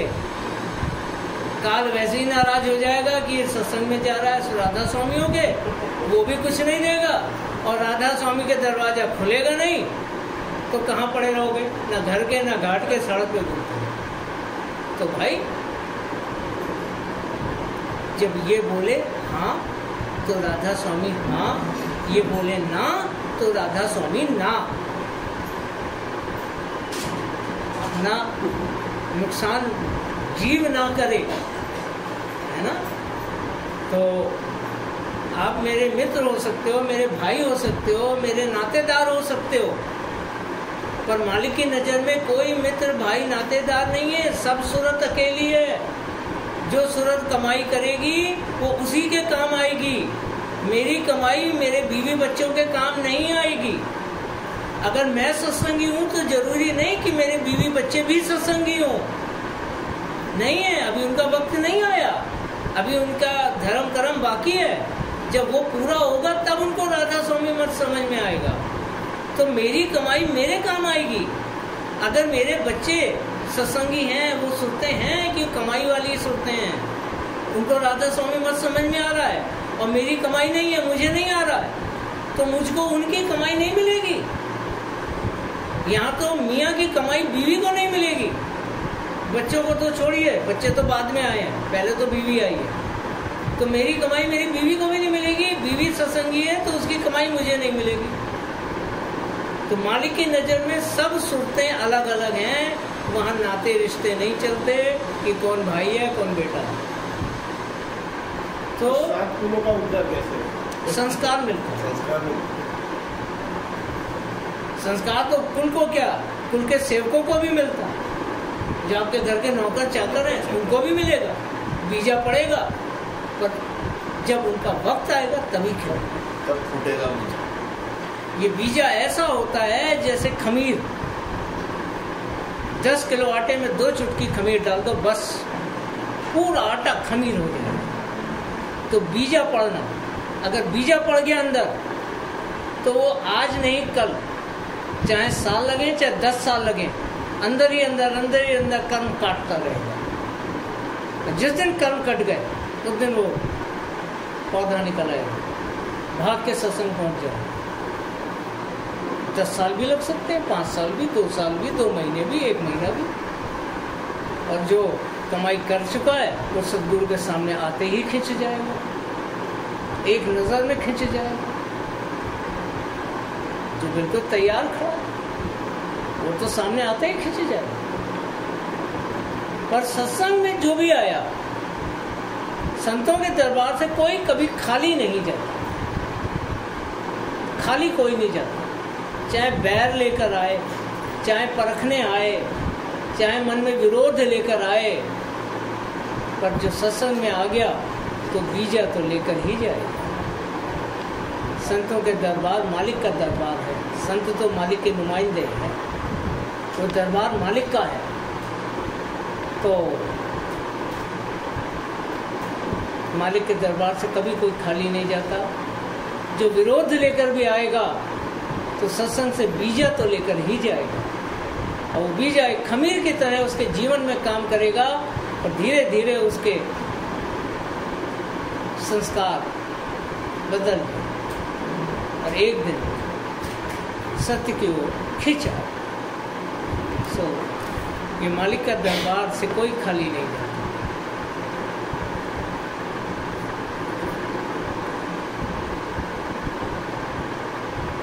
तो ये 7 गुण हैं आत्मा के: ज्ञान, पवित्रता, प्रेम, शांति, सुख, आनंद और सामर्थ्य। आत्मिक चैतन्यता की अभिव्यक्ति इन्हीं 7 गुणों के माध्यम से होती है। यही वो गुण हैं जो हमारे व्यवहार में नजर आते हैं, तो हम कहते हैं कि ये आत्मा इसकी जागी है, ये आत्मा इसकी मरी हुई नहीं। सो इसकी जो अभिव्यक्ति है वो इन्हीं 7 गुणों के माध्यम से होती है, जो कि मानव जीवन को एक अर्थ प्रदान करे, यानी हमारे जीवन का एक अर्थ बनता है। अगर ये गुण ना हो तो हमारा जीवन बेकार, अर्थहीन, व्यर्थ है। सो आत्मा के इन्हीं गुणों के कारण जीव को आत्मसंतुष्टि, खुशी, तृप्ति और आनंद प्राप्त हो। खुशी और तृप्ति में एक फर्क। हम कहते हैं मेरा मन बड़ा खुश है और मेरी आत्मा तृप्त हो गई। तो तृप्ति आत्मा की संतुष्टि है और खुशी मन की संतुष्टि। तो ये तृप्ति और खुशी का फर्क। जिसने भी अपने जीवन में इन 7 गुणों को जगा लिया, जिसने भी अपने जीवन में आत्मा के इन 7 गुणों को जगा लिया, वही योगी गति, वो योगी, उसका योग पूरा हो। और तभी कोई जीव परम आनंद को अनुभव कर पाता है। जब ये 7 गुण जाग जाते हैं तब परम आनंद को महसूस कर पाता है, जो कि एक साधारण संसारी स्वार्थी जीव को कभी हासिल नहीं हो सकता। परम आनंद ये किसी भी संसारी व्यक्ति को कभी हासिल हो ही नहीं सकता। ये तभी हासिल होगा जब वो योगी गति को प्राप्त होगा, यानी आत्मा के 7 गुण उसमें जाग जाएंगे। उसके बिना परम आनंद कभी नहीं मिल सकता। और योगी गति है तीसरा तिल, यहाँ स्थिर हो जाए। तीसरे तिल पे जब हमारी चेतना आके ठहर जाती है, यही योगी गति है। और जब ये द्वार खुलता है तब परम आनंद और रस प्राप्त होता है। इस द्वार के खुले बिना परम आनंद प्राप्त नहीं हो सकता, जो कि राधा स्वामी मत में रस और आनंद कहा गया है। उसको रस नहीं मिलेगा, खुशी मिलेगी।